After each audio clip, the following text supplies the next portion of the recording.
जैसे आपने कहा कि बाबा साहब के जीवन काल में ही बाबा साहब का जो जन्मोत्सव था वो मनाना शुरू कर दिया गया था, क्योंकि बाबा साहब दूरदर्शी थे और उन्होंने महसूस किया कि जो मेरा समाज है वो विभूति पूजा की तरफ जा रहा है। इसलिए बाबा साहब ने अपने समाज के लोगों के लिए कहा कि मेरी जय जयकार करने की बजाय मेरे अधूरे कार्य पूरा करने में आप अपनी जी जान लगा दो। मुझे भक्त नहीं अनुयायी चाहिए। लेकिन उसके बाद भी हम लगातार महापुरुषों की जयंती, उनका परिनिर्वाण दिवस प्रत्येक वर्ष हम मना रहे हैं और ये जयंती मनानी भी बहुत जरूरी है, क्योंकि हमारे महापुरुषों ने अपने जीवन काल में जो नीति रणनीति बनाई उसको लागू करके जो आंदोलन चलाया, उन्होंने अपने काल में जितने भी कार्य किए उनकी चर्चा परिचर्चा होनी, उनके विचारों को साझा करना बहुत ज्यादा जरूरी है। क्योंकि विचारों को अगर साझा ना किया जाए तो विचार मर जाता है, और अगर विचार मर जाता है तो विचारक मर जाता है। इसलिए जयंती के कार्यक्रम को लगाना, उनका हिस्सा बनना, ये बहुत जरूरी है ताकि विचारों की निरंतरता लगातार बनी रहे। और साथ ही साथ हम ये भी विश्लेषण कर सकें कि जो हमारे महापुरुषों ने हमारे लिए जो एक उद्देश्य छोड़ा है, स्वतंत्रता, समानता, बंधुत्व और सामाजिक न्याय पर आधारित समाज की स्थापना करना, उस ऐसे समाज का निर्माण करना जो समानता, स्वतंत्रता, बंधुत्व और सामाजिक न्याय पर आधारित हो। उस उद्देश्य को पूरा करने में हम कितना कदम आगे बढ़े हैं, कितना पीछे गए हैं, इस चीज का विश्लेषण करने की भी जरूरत है। लेकिन चूंकि वर्तमान परिस्थितियां लगातार बदल रही हैं, जहां पर फूले अम्बेडकरी जो विचारधारा है लगातार बढ़ रही है, फूले मतलब जो बहुजन समाज है फूले अम्बेडकरी विचारधारा से लगातार प्रेरित भी हो रहा है। यही कारण है कि जो जयंती बनाने में जो लोगों की जो सहभागिता है वो लगातार बढ़ रही है, उनका रुझान बढ़ रहा है और जो जयंतियां बहुत बड़े स्तर पर मनाई जा रही हैं। लेकिन इसका नकारात्मक पक्ष ये है कि ये जो जयंतियां हैं सिर्फ एक मनोरंजन का साधन रह गई हैं। जो जयंतियां हैं वो जागरण कीर्तन के रूप में मनाई जा रही है, या फिर आप कह लीजिए कि डीजे जयंती की तरफ मनाए जा रहे हैं। गले मोहल्ले में जो छोटे छोटे संगठन हैं, समितियां हैं, वो साल में सिर्फ एक बार निकलते हैं अम्बेडकर जयंती, रैदास जयंती, ये सब मनाने के लिए। और हमने आपसे अच्छा आयोजन किया, आपसे अच्छी ज्यादा बड़ी जयंती मनाई, इस तरीके से कह के वो एक तरीके का दिखावा करते हैं। क्योंकि जातीय संगठन बन गए हैं और जातियों पर आधारित जो संगठन है, जैसे ओबीसी जो समाज है वो फूले साहब की जयंती मनाता है लेकिन बाबा साहब की जयंती नहीं मनाता है। जो एससी समाज है वो बाबा साहब की जयंती मनाता है लेकिन फूले साहब की जयंती नहीं मनाता है।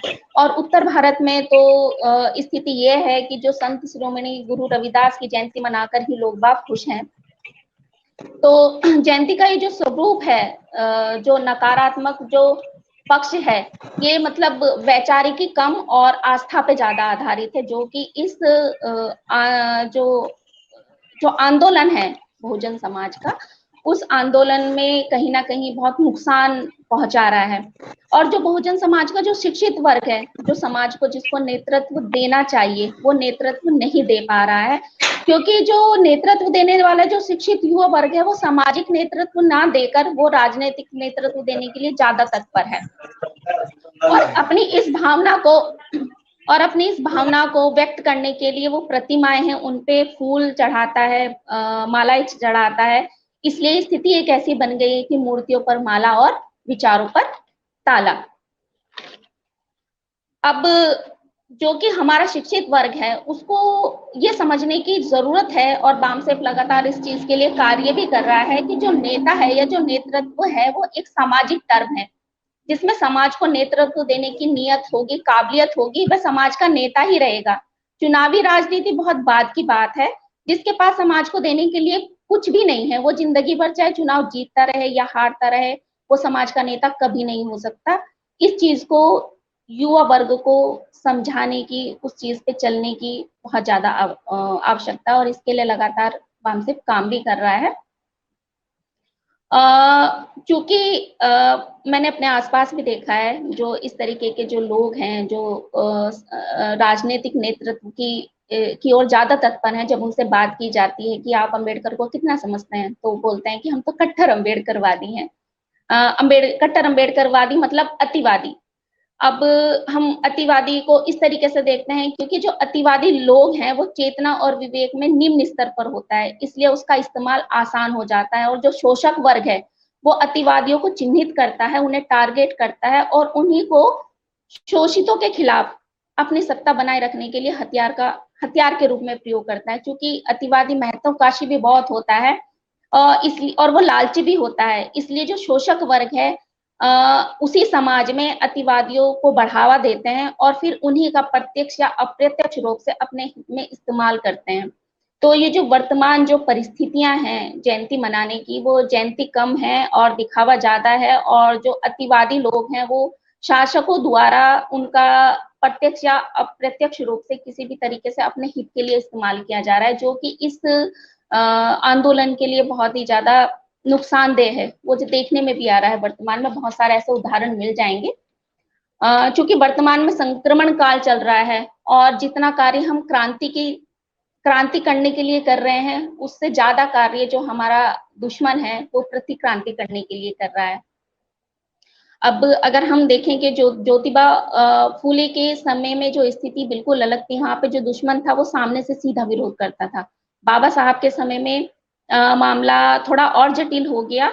वहां पर जो शासक जातियां थी वो अम्बेडकर का सीधा विरोध करती थी। उन्होंने दो नीतियां अपनाई हैं कि वो अम्बेडकर का सीधा विरोध करेंगी, दूसरा अम्बेडकर के आंदोलन का विरोध करने के लिए अनेक साजिशें करेंगी। लेकिन वर्तमान में चूंकि संक्रमण काल है, समस्या और ज्यादा जटिल हो गई है, जहां एक और विरोधी शक्तियां फूले अम्बेडकर की जयंतियां भी मना रही हैं, उनकी पूजा करने में लगी हुई है और लोगों को बढ़ावा दे रही है कि वो वैचारिक की तरफ कम और आस्था की तरफ ज्यादा जाए। दूसरी तरफ यही विरोधी शक्तियां मूल निवासी समाज का आंदोलन ना खड़ा हो, इसके लिए लगातार साजिश भी कर रही हैं। जहां एक और शासक जातियां भारतीय संविधान की स्थापना दिवस भी बहुत हर्षोल्लास से मनाती हैं, वहीं दूसरी तरफ भारतीय संविधान को जलाया जाता है और भारतीय संविधान पर लगातार अतिक्रमण की प्रक्रिया जारी है उनकी।